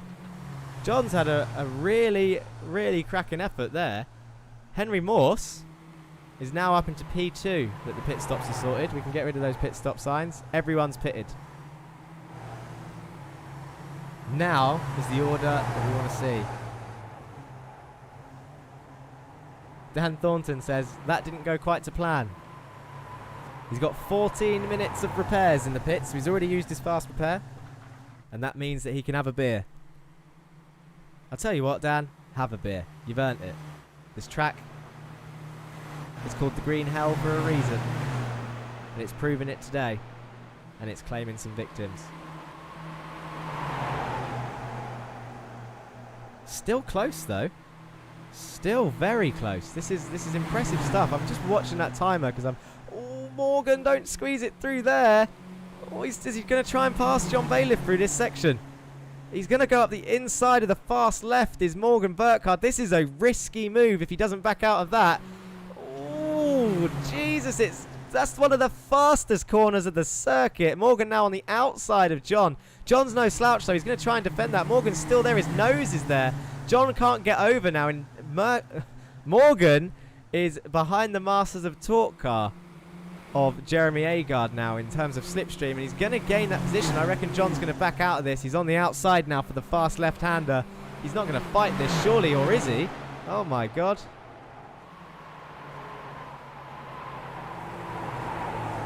I can't talk. I'm just watching him into the danger zone number 1. John locks up. He's still there.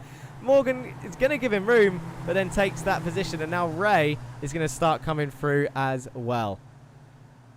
I had a bit of a mind blank there just because I couldn't believe what I was seeing. They're racing hard here on this last lap. But maybe they know that we've got timing issues as well in terms of iRacing cutting the sessions shorter. Just assumed that it would wait for the lap to end. Maybe you could blame me, but again, it just doesn't say as Ray goes off track there, uses all the track as usual. Seen a lot of people do that, extending all over the place. YouTube corner has been a big one. You've got to say, though, this man, Jake Cranston, has been near faultless today. Feature race wins are becoming a specialty for this man. Liz Create says, bad luck, Dan, that sucks. Better luck next time. Get back on that Jetta. I'm sure Dan will. It is Oran Park next. Going to be similar to Okayama around there in terms of potential crashes into braking zones where you have to turn at the same time as braking a lot at Oran Park. 2 seconds is the gap between these two. You just got to say that Henry might just be too far out of reach of that slipstream. I don't want to call it this early, even though iRacing might. Be interested to see what it does. John Bailiff is still fighting Morgan Burkhardt. That's going to be the battle, I think, across the line. It's going to be these three. Morgan, John and Ray fighting for 4th place in the feature. Morgan needs a good result. Any of these 3 positions will be good for Morgan. Decent points. What he can't afford is another incident where he gets collected by someone else or causes it himself. Morgan really needs these points. Jared Kaler. Oh, I've done it again. Jared Kaler. There's too many ways to pronounce the letter J. I'm telling you that right now. John Bailiff around the outside. Morgan Burkhardt has the inside for the next corner. Morgan's going to have to lift out of this. Contact. He didn't lift out of it. There's the contact. Morgan hit the wall. Ray Oliver comes through, but Morgan's still in the race. He can still get P6 here, and if the damage ain't too bad, he still might be able to fight. But Ray Oliver gains a position on John there. Sends it round the outside. He must have had a lot of speed. Oh, John has slowed right down. I wonder if he had a slowdown. You can't get a slowdown there, surely. Unless he let him back past because of the contact. Maybe he thought it was his fault. Did John Bailiff. I just want to have a quick look at Jake Cranston as we approach the 30-minute mark.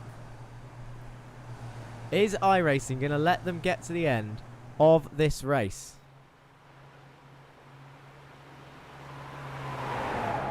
Or is it going to cut it short? This is the last lap.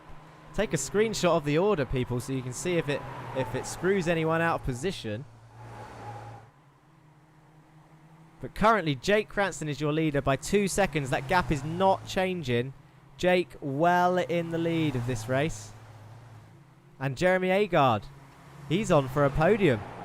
It's a cracking race for Jerry Agard. He's 2 seconds behind Henry, but he'll be absolutely over the moon with a podium. Will Jerry? This Masters of Torque 1-3 with Henry Morse claiming a good result in P2 at the moment with a win from the sprint. Ray Oliver in 4th. John Bailiff still right behind Morgan. Jared Kaler in 7th. Andy Fox, he's had a decent little feature. He's up 5 positions in P8. And Ike LeQuay again with the consistency. He's becoming a little star, is Ike LeQuay, for Lurchus Gaming. He's got Alpha Henriksen behind him and Stephen King. Let's see what happens on the straight with those guys. There's going to be a few battles on the straight. The timer has gone past the 30-minute mark. I'm hoping it lets some people cross the line. I'm hoping it doesn't just cut the end as soon as Jake crosses the finish line. But they are coming down to the final corners now. Joshua Germany's had another off track somewhere back there, as has Martin Wallace. I don't know if they're together. No, they're not. Josh just using more of the track than needed again. And Martin, I think, gets passed by Chris Smith as a result. Fast right-hander, brakes mid-corner. Ooh, good avoidance by Chris as they disappear behind that tree. Again, that tree has been frustrating all race. Back with Jake Cranston. It would be helpful if we went live instead of a replay. That's not Jake Cranston, that's Joshua Germany. Get off that car. Here he is. He's down the main straight. It's 2.6 seconds back to Henry Morse, which means you've got to say it. Look, you can't even see Henry on that camera shot. Where is Henry? There. 2.6 seconds the gap. Slipstream is not going to be working that far back. And Jerry Agard in the same position. Under Pressure. The song, if you want to sing along, by from Ray Oliver. Jerry could lose out on a podium here with Ray only 4 tenths behind in the slipstream down this back straight. Oh no, this is going to be tight. He's closing 2 tenths, 2.5 tenths, 1 tenth. Jerry's entering the corner section. Don't make contact, boys. Come on, make it through. There's the touch with Ray. Jerry needs to hurry up and get out of the wall. Can he get it round and cross the line? Because that's going to be a potential penalty for Ray there at the end. I mean, it will get watched, I'm sure, as they're coming across the line. Quick, Jerry, quick, quick, quick. Oh, Ray actually stopped there, I think, to let him through. Well, that's a bit of sportsmanship. And we've got some people checkered flagging, crossing the line. So the timer did let people finish this feature race. Ryan Smith crossing the line. Chris Smith bringing it home. Martin Wallace is going to bring it home. We need to give him a round of applause, people. I can see there's quite a lot of you watching on both Twitch and YouTube, which is great to see, by the way, and thank you for joining us here on the racing line for the Volkswagen Jetta Cup, round 6, halfway through. But you need to get your clapping emojis out, because not only did they enter this race, but these people that we're seeing now are crossing the line. They've survived 4 laps of the Nürburgring Nordschleife in the front-wheel drive Volkswagen Jetta with 1 pit stop. Some of them might arguably say that they didn't survive. There was a few crashes out there.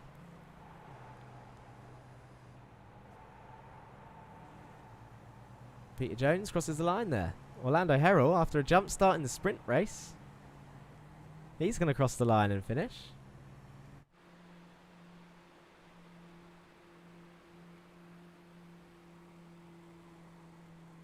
And this is Sebastian Holmichael. Your final 2 points here, people. Coming down the back straight into the final braking zone.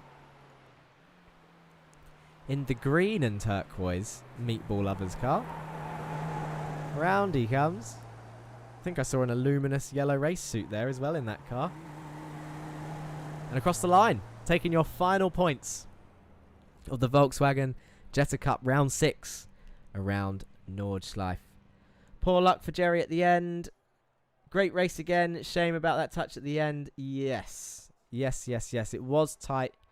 You just got to say, you'd think, or you would have thought, I don't know. I need to have another look at it. But from initial thoughts, you got to think that potentially Ray should have backed out of it. But that's of the first look in. We need to have another look and just see where the cars were. And we will make decisions after the race as usual to see what happened. Well, cool. I'm rubbing my eyes. That one made me tired. I don't know about you guys watching it. Ellen Brown got the clapping out. Of course she did. We all know why. It's happened again. Let's get those results up and see what we're looking at. Here we go. Jake Cranston takes another feature race win. And it's at the Nordschleife. He's going to be happy with that. I know he's put some work in here and he has been rapid in testing. And he's shown it today. He might be disappointed with third, but once again, it didn't matter. He came home with a feature race win. Did Jake Cranston. Henry Morse has had an absolutely cracking weekend. Said it again. Week start. Monday. Pulsar Esports. He's had a win and a P2 today in the feature. He will be happy with that. Quick round the Nordschleife is Henry Morse. John Bailiff sneaks another podium in the end. With Morgan Burkhard finishing in 4th. So some cracking points there for Morgan. Jared Kaler sneaks into 5th. And Andy Fox, P6. With Jeremy Agard falling at the end from 3rd down to 7th. After a touch with Ray Oliver into the final section. Ray Oliver actually stopping before the final corner to let Jerry back past and keep that position. Ika Lequay, 9th. Good points, top 10. Stephen King ended up finishing in 10th after the earlier excursion around the outside of the carousel. Donny Alpha Henriksen, also after a few issues, finishes in P11. Ryan Smith, P12. And Joshua Germany gets some points today in P13. Kieran Dempsey, 14th. Chris Smith in 15th after dodging cars left, right and centre. Martin Wallace, 16th in the end. And Jan Weiswanger gets some points there in 17th place. We then have Peter Jones also grabbing some points in 18th place. And to round off your point scorers, we saw them. There they are. Orlando Herrell, he takes 19th, so that's going to be 4 points, I believe. And Sebastian Holmichael takes your last 2 points of the feature in 20th place, with Jesus Mundre also finishing the race. He did finish just outside of the points, though. But he's going to be happy with finishing, I am sure. Thomas Berlin, Tyne van den Wittenberg and Dan Thornton, the non-finishers of today around this hellish track. I would like to... We've got to speak to someone, haven't we? It's got to be done. I think let's try and find some sort of replay before I do speak to someone.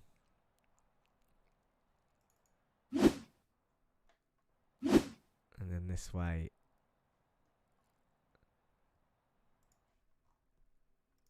Yeah,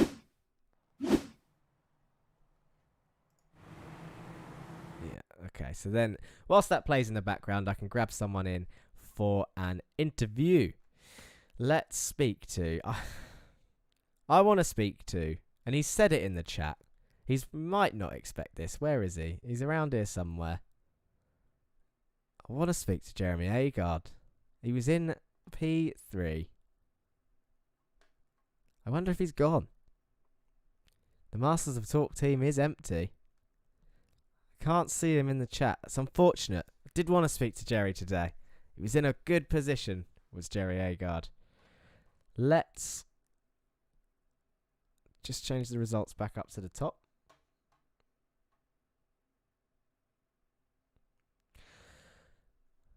Gotta say, we should bring in our podium finishes then.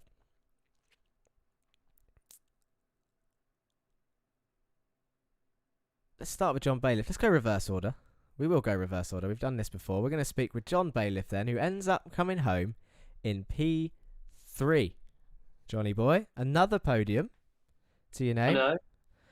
Welcome back. And it was at the Nordschleife. Did you I know maybe previous in the week you might have been expecting it after all the advanced Mazdas, but after seeing like the starts of the races and how the sprint went, did you expect to be on the podium today? I didn't. Certainly after the pit stop, when I sort of started to drop back a bit and then was battling with Dempsey. But coming into the last bit, as I saw the smoke, Yeah, a bit excited. I mean, I feel bad for Jeremy, but yes, I think there's going to be a few people. Well, there was a few comments already in the chat about that. It was very unfortunate. He was on for a cracking position, and I'm sure he's got a lot of fans as well, and people would have been willing that podium. But yeah, as you said, you saw the smoke at the end. There was contact, and he's disappeared. He's done a Russell, and we can't get him in for an interview, understandably, when emotions are running from a race like that. But let's not take away from yourself, John. You're consistently up there. You're in P3, another podium finish, and some more points. You've got to be happy. I'm just glad to sort of get over the last few races, which have been nightmare, really, points-wise. So, yes. And then getting a good result in the feature race where the points are, that's what it's about. That's it. That is it. What about Jake Cranston? Is he, at this point now, we're halfway through, and I think this might be the third feature race win in a row. Is he going to be catchable for the rest of this season? Or is he Lewis Hamilton in it? Last year, anyway, and pulling away. I think he might be. I think he might be Hamiltoning it. But who knows what can happen at some of the other tracks? That's I right. think we've got some more twisty tracks coming up that are going to be harder to overtake. So who knows? Yeah, we've got to see what happens. I mean, we've seen that he is beatable, but also has to be said that one of those losses was there was a contact involved, but then today actually there wasn't a contact involved. It was just a bit of teammate driving through the sprint race. But at the same time, like you said, the sprint race it's not pointless, but at the same time the feature race is where the big points are, and at the moment that's where he's getting that lead. But at the same time, so are you, John, so that's going to move you back up the order, I'm sure. Fingers crossed. Yeah, fingers crossed. Looking forward to Oran Park? Not massively. It's not a track that I think I've done one race around there in a Mazda and it was awful. So I have to get a bit of practice in. Yeah, it can be a tricky track, but it's a small one, so it might be a lot easier to learn than this one of the 8-minute lap. But yeah, thank you for joining us. Congrats on the podium again. Is there... Thank you, Jack. No worries. Is there anyone you want to say hello to or thank you to before I let you go? Just thank you for setting this up. It's been good to race with mostly cleanly with some really, really good competition. Yeah, it has been tight across the field, and thank you all for showing up week in, week out. It's been good so far, and obviously long may it continue for the next 6 weeks at least. Been a pleasure. See you later, John. Thank you.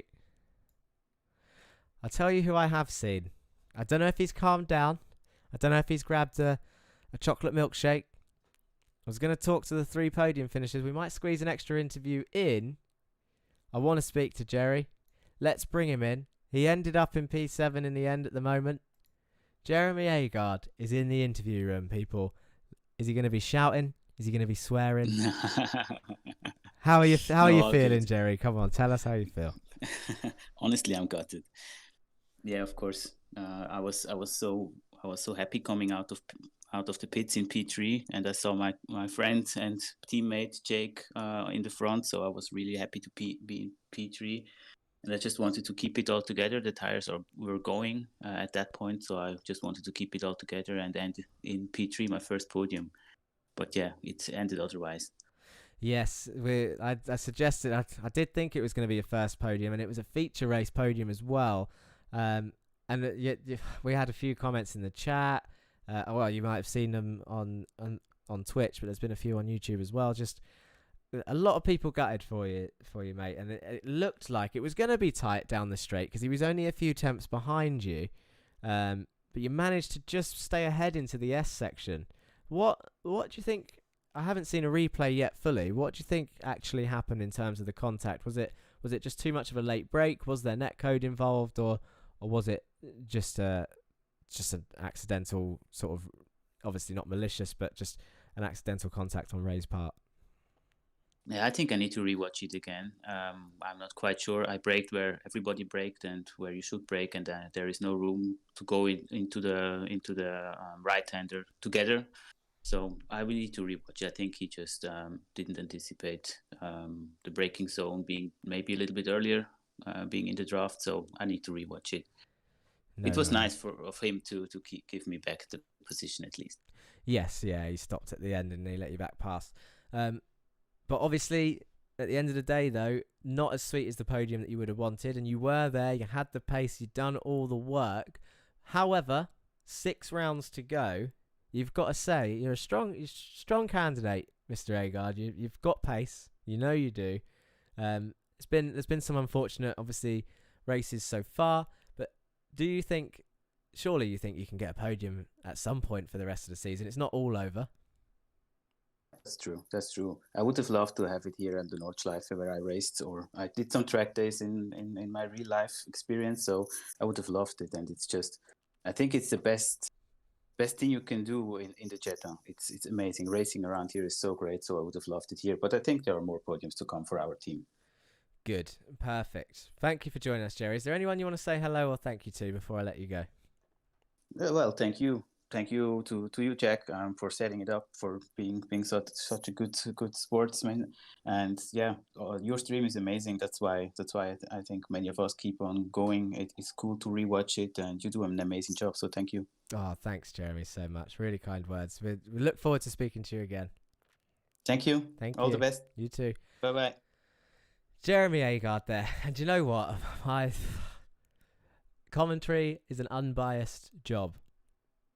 But I mean, people have told me I get involved in these races in terms of emotionally involved. We're all excited to see it. We are all here because we love racing, and I don't think it's unfair of me to say my heart goes out to him there. I'm a little bit sad there for Jerry Agard and his first podium out the window. There's a nice story there about the Nordschleife. However, racing is racing. These things happen, and as he said, or as I believe, there are more podiums on the way for that team, and not just from your current championship leader, Jake Cranston. We got a bit of time, I think. I mean, I need to start looking at the incidents, of course, but let's have a quick chat with Jake. Ellen will get upset if we don't speak to him again.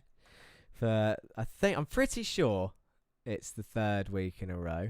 Let me just see if he's in here.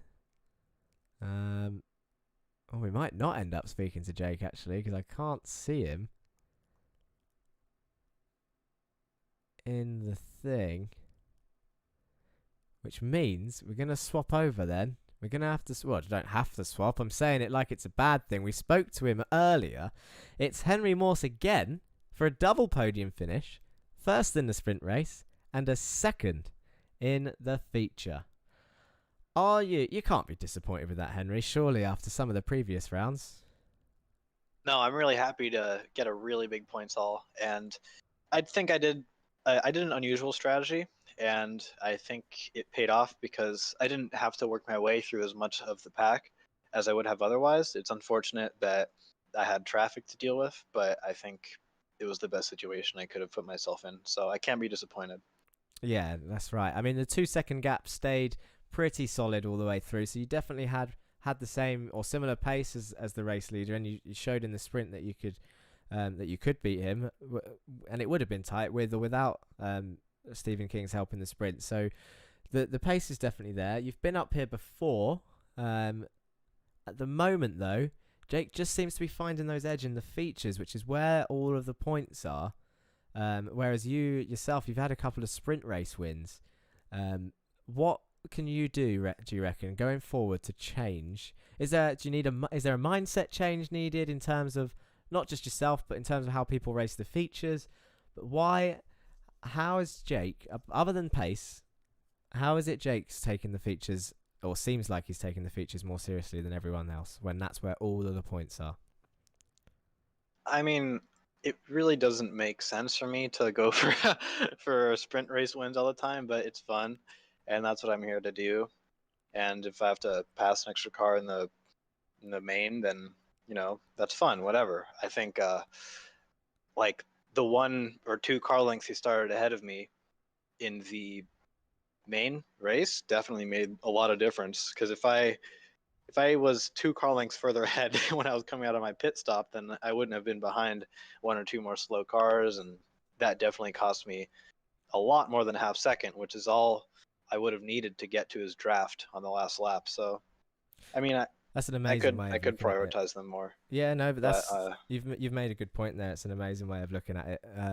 Everyone's here to race. Everyone's here to win. And like you said, obviously the best result would be to try and win both. So you're never going to give up a sprint win for a grid slot or 2. And maybe some people will do that towards the end of the season when we can start seeing how the points are playing out. But at the moment, everyone's still fully racing as hard as they can. But you still can't be disappointed. It's a race win and a second place. So as you said, you're happy with that. yeah, and you never know what'll happen in the main. So, I'll happily accept the points for winning the sprint and just have those in my pocket. Of course, yeah, we've seen that many a time when the sprints have gone well for people and then the features ended either pointless or down the bottom end. So we've definitely seen that. Off to Oran Park next. How are you feeling about that one? That's going to be a fun one. I think that's a good follow-up to this, because that's a real short, that's a bull ring. That's a short track. There's going to be a lot of brutal melee going on. This one's a lot more spread out. So I think that's a good antithesis to this race we had today. Yeah, good word. Antithesis. Nice. But yeah, it is. It's going to be an interesting one. And obviously we've spoken to you a few times and we'll probably speak to you again. I'm sure you'll end up on the podium at some point. Is there anyone before you go that you want to say thank you or hello to? You know the procedure by now. Yeah, I've got some friends and family watching the stream on YouTube back at home, so I'd like to shout out to them to watching and supporting and contributing to the audience. Oh, there you go. So Henry Morse brings his fan club today, his fan and family club. That's good. I'm glad there's loads of people watching and supporting you guys, and it's great to see. Thank you for talking with us, Henry. We will speak to you again soon. And good luck next time out. Thank you. See you next week. Henry Morse there, second place in the feature and your sprint race winner. Jake Cranston, as I said, is not available for an interview. Sponsors aren't going to be happy about that. DHL going to be upset. They're not getting any airtime, although I've mentioned their name, so maybe they won't be upset. That's some airtime. But Jake Cranston, got to say, another victory for the man, and he's going to extend his championship lead, I believe, with Stephen King down in 10th. And that, as they say, is that. We are there. We're at that time again, people. I can see a few of you are still here. A few people clicked off after the interviews, which is a shame. It's interesting to hear from the drivers. You know, we'll watch these people race for the last, hour. It's good to hear from them, especially to get their points of view. And nice to hear from Jerry Agard there, the first time we've had him in the interview room this season. It's time to go, though. It's time to round off. So thank you all for watching, both on YouTube and Twitch. Of course, do not forget, let's have a look at this and see if it works again. Yes, it does. The schedule. Round 6 today, the 19th of April, was the Nordschleife, and we obviously started at 20 past. Earlier than 20 past because of a mistake by myself. Hopefully that won't be happening again, but we're not at the Nordschleife again, so it shouldn't. Round 7, 26th of April, next Monday, Oran Park, South layout, the GP, 2020. It will be normal time next week, normal format, none of these lap issues, which we didn't actually have in the feature, but we did in the sprints. We'll have to have a look. Yeah, that is pretty much it from me. Don't forget to leave a like on this video and comment down below if you haven't already, and hit that subscribe button as we're approaching 2,000 subscribers, and we want to get there as soon as we can so we can look forward to the next milestone. And as usual, that's pretty much it from me. If I don't see you on track this week, then I'll see you next week for the next video here on the Racing Line. Peace.